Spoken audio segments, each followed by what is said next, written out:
France 24 et RFI présentent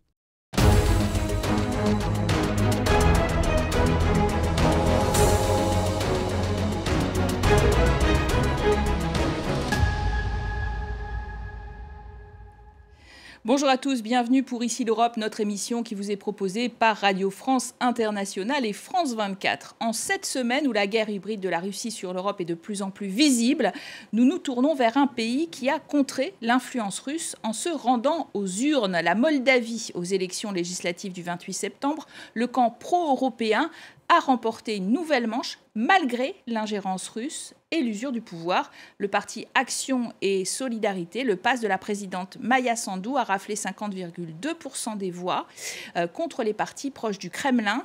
Pour cette ancienne république soviétique candidate à l'entrée dans l'Union européenne depuis 2022, cela signifie la poursuite des négociations d'adhésion, des réformes et du soutien à l'Ukraine. Alors ce pays de 2,5 millions d'habitants compte une région séparatiste pro-russe et russophone voisine de l'Ukraine, la Transnistrie. Nous allons parler de son futur tout de suite avec Nicu Popescu. Bonjour. Bonjour. Vous êtes l'un des 55 députés élus pour le PAS sur 101, donc une majorité affirmée quand même, parti de Maia Sandu. Et vous étiez son ancien ministre des Affaires étrangères d'ailleurs. Comment est-ce que vous analysez la victoire chez vous d'un parti pro-européen? C'est vraiment une victoire exceptionnelle, je dirais. On voit que les derniers 3 ans en Europe, la plupart des gouvernements qui étaient au pouvoir ont perdu des élections. On a eu les partis au pouvoir en Allemagne, en Italie, en Amérique, aux États-Unis, en Pologne, en Slovaquie, qui ont perdu le pouvoir parce que les gens sont mécontents, parce que l'inflation, les effets économiques de la guerre en Ukraine, ils ont affecté tellement les économies européennes. Ce qui s'est passé en Moldavie, c'est vraiment exceptionnel, surtout parce que la Moldavie a été encore beaucoup plus affectée économiquement par la guerre en Ukraine. On a eu encore plus d'inflation qu'en France ou en Allemagne. Le choc économique a été encore plus fort. Vous dépendiez beaucoup du gaz, voilà. Plutôt du gaz, mais on a eu aussi un choc énorme sur tout ce qui est réseau logistique de transport, parce qu'avec la fermeture de mer Noire pour le trafic normal commercial, tous les biens exportés ou importés par l'Ukraine, ou une bonne partie de ça a été mis sur des camions. La même chose pour les exportations moldaves. Alors tout ça, c'est devenu plus compliqué, plus lent, plus cher, alors que le choc pour la Moldavie a été assez fort. Aussi, la guerre a fait peur aux investisseurs, alors c'est beaucoup plus difficile d'attirer des investisseurs à Moldavie. Malgré tout ça, les Moldaves, les citoyens de la Moldavie ont fait ce choix historique parce qu'ils se rendent compte que ce n'est pas juste l'économie, mais c'est aussi la paix. C'est aussi la stabilité et c'est aussi l'avenir européen et démocratique de notre pays qui compte. En face de vous, il y avait quand même un bloc patriotique, 26 élus qui ne cachent pas sa complaisance envers Moscou, tout comme le bloc alternatif du maire de Chisinau, la capitale, comme notre parti et Démocratia Acacia. Ils ne sont pas d'ailleurs compatibles avec vous du tout pour faire alliance. Vous estimez qu'il y a eu d'ailleurs des ingérences massives de la Russie? Oui, on a eu beaucoup d'ingérences et je voudrais juste souligner que assez souvent en France ou en Allemagne, quand on parle des ingérences russes, on pense très vite à tout ce qui est attaque cyber ou opération d'influence digitale sur les réseaux sociaux. Alors, on a eu beaucoup de ça en Moldavie. On a eu des opérations russes avec les bots, les trolls, les algorithmes sur les réseaux sociaux pour promouvoir leurs candidats. Mais on a eu plein d'autres types d'ingérences physiques, réelles, financières. La police a vraiment trouvé quasiment des millions d'euros qui ont été injectés dans la politique moldave, où la Russie a payé des centaines de gens, des activistes des partis, des journalistes corrompus, des experts corrompus, pour qu'ils font de la promotion pour les partis pro-russes. On a eu aussi Et en Transnistrie, alors vos opposants, justement, disent que les 370 000 personnes qui vivent, 2000 soldats russes qui sont stationnés, etc., il n'y a pas eu forcément d'incident dans l'autre sens, parce qu'ils disent qu'on a été un peu empêchés pour ce qui était des gens qui étaient très pro-russes, justement. Alors, on a eu la Russie qui a organisé l'entraînement des gens pour provoquer des violences.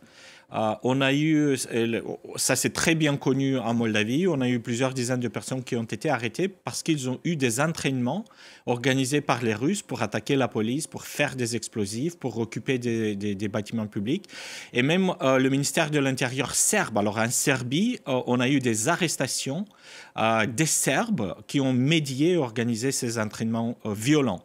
Alors, cette ingérence russe, elle vient bien au-delà des réseaux sociaux. Ils veulent provoquer, ils continuent de vouloir provoquer des violences.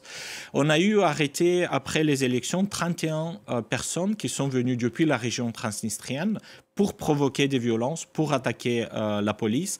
Et ça, il faut protéger l'État. L'histoire n'est pas terminée, mais vous pensez que vous aurez un gouvernement stable, de toute façon? Oui, tout à fait. C'est une majorité ferme, même écrasante, je dirais, et ça sera un gouvernement stable. Vous entrez pour la première fois comme député à la Chambre, mais vous avez été, je le rappelle, ministre, et d'ailleurs, beaucoup se murmurent que vous allez à nouveau entrer au gouvernement. Bon, ça se discute maintenant, on verra. La formation du gouvernement se discute maintenant, mais on verra quel est le résultat de ces discussions. La Commission estime que Chișinău est un bon élève qui va 3 fois plus vite que les autres candidats, les 6 pays des Balkans occidentaux, dans la transposition du droit communautaire. Et en récompense, vous avez eu un plan Marshall de 1,9 milliard de dollars sur 2025-2027, avec des effets un peu visibles dans les grandes villes, mais justement pas dans l'ensemble du pays. C'est ça le problème ? Non, on a vraiment ce plan de croissance pour le pays. On a beaucoup fait déjà pour développer l'infrastructure. On a des routes nouvelles, de l'infrastructure énergétique qui a permis de garder en effet l'électricité et le chauffage dans les maisons moldaves. Cette sécurité énergétique a été vraiment sous risque à cause des attaques hybrides russes. Les Russes ont coupé le gaz, les livraisons de gaz il y a 3 ans. Le réseau électrique a été déstabilisé plusieurs fois par les bombardements russes en Ukraine. Alors tout ça, on a réussi de s'assurer que les citoyens de la Moldavie ont de l'électricité, ont du chauffage. Maintenant, que vous achetez en Grèce maintenant et en Roumanie. Oui, un peu partout, en Ukraine, en Grèce, en Roumanie, le transport depuis, c'est du gaz liquéfié, en Turquie aussi. Alors justement, le chiffre de la semaine, Nicu Popescu, il va vous intéresser, c'est 76. 76e pays sur 180 dans le classement de Transparency International, si l'on recherche les moins corrompus de ce classement. Alors d'ailleurs, le moins corrompu de tous, c'est le Danemark qui a la palme, la France est 25e. C'est quand même un échec un peu avéré de votre fameuse réforme du système judiciaire face à une corruption qui est très préoccupante dans votre pays. Il y a 4 ans, la Moldavie était sur la place 115. Alors, on a avancé d'une 50aine de places dans cet indice de la perception de la corruption en 4 ans. C'est du progrès. Il nous reste beaucoup de travail. C'est évident, mais le progrès dans la lutte contre la corruption est incontestable. Mais c'est vrai qu'il y a encore beaucoup de choses à faire pour combattre la corruption. D'ailleurs, un des oligarques qui a contrôlé la Moldavie il y a quelques années est revenu il y a quelques jours à Moldavie. Vladimir est revenu, mais on a la crainte qu'il soit relâché justement parce qu'il conserve des réseaux au plus haut niveau de l'État. Vous savez que les juges prennent des décisions en se basant. Mais c'est sans précédent pour la Moldavie d'avoir arrêté, détenu et mis un oligarque très corrompu en prison. Et maintenant, bien sûr que les juges doivent faire leur travail. Je ne peux pas décider pour les juges, mais on n'a pas eu de précédents comme ça en Moldavie où les oligarques qui ont volé tellement d'argent de notre pays finissent en prison. Alors c'est vraiment énormément, très très apprécié aussi par les citoyens et ça se voit qu'il y a du progrès. C'est pas fini. La lutte pour une justice qui fonctionne bien, c'est une lutte assez longue, mais le progrès est incontestable et les gens le savent. Alors, Nicu Popescu, vous parlez un français parfait parce que vous connaissez très bien la France. Et justement, la France vient d'ouvrir une enquête sur un pétrolier de la flotte fantôme russe stationné au large de Saint-Nazaire. Le commandant va être jugé pour refus d'obtempérer. Vous pensez que la France, que vous connaissez bien, je le disais, a eu raison d'arraisonner ce pétrolier ? Oui, c'est tout à fait logique. Si tu es agressé, même si ce n'est pas une agression militaire, il faut que tu te défends. C'est normal pour les personnes physiques, mais c'est aussi normal pour les États. La Russie a l'intérêt de fragiliser l'Europe, à l'intérêt de fragiliser les opinions publiques européennes. Ils veulent faire peur aux gens pour que les États européens, y inclut la France, et les gens ne veulent plus soutenir l'Ukraine, ne veulent plus soutenir une augmentation des dépenses pour la défense, pour que l'Europe n'a pas les moyens de se défendre et pour que l'Europe devienne plus fragile et plus influençable par la Russie. C'est ça la stratégie, c'est pour faire peur aux gens. Et si la Russie, pendant des années et des années, a utilisé le chantage énergétique contre plein de pays, comme c'est moins valable maintenant en tant que levier, en tant que carte d'influence. Oui, exactement. Maintenant, bien sûr, les Russes vont augmenter leur investissement dans ce type d'attaque contre l'infrastructure pour faire peur aux gens, pour désolidariser la France de la Pologne, de l'Italie, de l'Ukraine, et pour que l'Europe redevienne, dans l'objectif russe, c'est que l'Europe redevienne plutôt qu'une union unie qui est solidaire, pour que l'Europe devienne une collection de petits États qui sont influençables et chantageables. Vladimir Poutine dit observer la militarisation de l'Europe et promet une réponse forte aux menaces. Des drones sur le Danemark, des drones sur l'Allemagne, sur la Belgique. Volodymyr Zelensky juge que ces incidents montrent clairement que la Russie est prête à une escalade dans cette guerre, c'est vrai? La moitié des dépenses budgétaires russes va pour les armements. La Russie s'est investie dans des armements depuis plus de 15 ans. Il y a eu un effort de modernisation militaire énorme. Les Européens ont ignoré et ils n'ont pas pris cela au sérieux. Cela a été une erreur stratégique par les gouvernements français, allemands, britanniques entre 2008 et 2022. Mais la guerre des drones, c'est très inquiétant, justement. Oui, c'est très inquiétant et ça vise exactement l'opinion publique en Europe pour faire peur aux gens, pour que les États européens deviennent plus fragiles dans cette opposition, dans ce bras de fer de volonté politique, dans ce contexte assez dangereux en Europe. Alors, vous parliez d'unité, il y a quand même des unions sur ce chapitre ukrainien et peut-être même moldave. Dans le club des 27, l'adhésion de l'Ukraine et de la Moldavie est bloquée par le Premier ministre hongrois Viktor Orban. Pourquoi, selon vous, et comment le surmonter? Je crois que ce n'est pas la première fois qu'il y a un certain ralentissement du processus technique d'adhésion. Je crois qu'on va surmonter ça. Mais je crois que tous les Européens sont unis dans leur désir de vivre en paix, de ne pas laisser la guerre russe avancer, l'agression russe avancer. Et c'est très probable et c'est évident même, que la Russie a des objectifs agressifs vers l'Estonie, la Lituanie, la France, le Danemark. Et chaque de ce pays, y inclut la France tout seul, est trop petit pour faire face à la menace russe. Et c'est là que c'est important de coordonner, d'être solidaire et de se défendre ensemble pour s'assurer que la guerre n'affecte pas des nouveaux pays.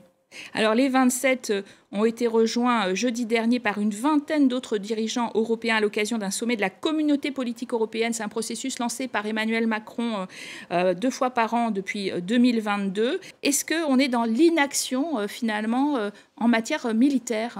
Non, on n'est pas dans l'inaction, on voit les dépenses militaires qui croisent, la modernisation, mais il faut faire beaucoup de rattrapage. Les Russes ont investi, ils utilisent les moyens militaires et l'aide militaire de l'Iran, de la Chine, de la Corée du Nord. Et en Europe, on a raté ce développement et maintenant, il faut vraiment accélérer pour être en position de protéger la paix des Européens. Tout ce qui est sanctions contre la Russie, ça aide l'Europe à garder la paix, ça complique la militarisation de la Russie et ça aussi, c'est un investissement dans la paix de l'Europe. Alors, Bruxelles envisage justement, vous parliez de sanctions, de lever 140 milliards d'euros provenant des avoirs de la Banque centrale de Russie immobilisés au sein du bloc pour financer un prêt à Kiev qui sera remboursé si la Russie verse des réparations de guerre. Moscou menace du coup de nationaliser les actifs détenus par les entreprises étrangères en Russie. Ça vous paraît une bonne idée? C'est une bonne idée de s'assurer que l'Ukraine tient bien, parce que l'Ukraine protège l'Europe. Même avec une Ukraine qui continue de protéger l'Europe du point de vue militaire, on voit des attaques militaires russes contre l'espace aérien en Pologne, en Roumanie, au Danemark. Sans une Ukraine qui tient bien au niveau militaire et financier, toute l'Europe sera dans un danger militaire immédiat est beaucoup plus grave que maintenant. Alors, tout ce qui est un investissement économique, financier et militaire, tout ce qui est livraison militaire à Ukraine, aide à garder la paix dans l'Union européenne. Vous parlez beaucoup de Vladimir Poutine. Il y a un autre homme qui pèse beaucoup sur le destin de l'Europe, c'est Donald Trump, l'administration américaine qui souffle le chaud et le froid et qui soutient d'ailleurs des partis populistes, parfois de la droite plus extrême lors des élections. Au sein du club européen. Oui, il y a ça. Alors, ce qui se passe pour les populistes, c'est pas très confortable, surtout s'il y a des opérations d'influence sur les réseaux sociaux qui ne sont pas légales ou correctes. Mais cette solidarité entre les partis d'un pays à l'autre, c'est pas juste un phénomène de la droite extrême ou de la gauche. Et en effet, c'est un phénomène qui s'applique à toutes les familles politiques. Je crois que le problème, c'est un peu autre chose. C'est plutôt cette manque de clarté dans qu'est-ce que la présidence américaine va faire sur plein de sujets, soit sur la Chine, soit sur le soutien à l'Europe, soit sur la Russie. Et ça complique énormément la capacité de planning, de planifier pour les Européens. Et c'est là, bien sûr, qu'il faut, même je dirais qu'il faut reconnaître que l'analyse française depuis des décennies, c'était de dire qu'il faut que les Européens ont leurs propres moyens de se défendre et que c'est très bien d'avoir un partenaire comme l'Amérique. Mais si ce partenaire n'est pas là, il faut que nous, en Europe, on a les moyens. La France le dit depuis des décennies. Et maintenant, c'est une chose qui est devenue aussi évidente pour plein d'autres pays, soit au Danemark qui a cette question de la Groenland, soit pour Canada, pour plein de pays. Il faut juste calmement s'investir dans la défense et dans la capacité des Européens de se défendre dans le cas où ils sont attaqués par des puissances hostiles. C'est très dommage qu'on vit dans une période historique qui nous ramène un peu à l'histoire de l'humanité où on a eu toujours des guerres. C'est très dommage, c'est pas quelque chose que les Européens ont voulu, mais ce sont les conditions forcées sur les Européens. Le seul moyen de garder la paix, c'est d'être fort. Merci Nicu Popescu d'avoir été notre invité aujourd'hui. Merci à vous de nous avoir suivis sur France 24 et Radio France Internationale. Restez sur nos antennes où l'actualité internationale continue bien sûr.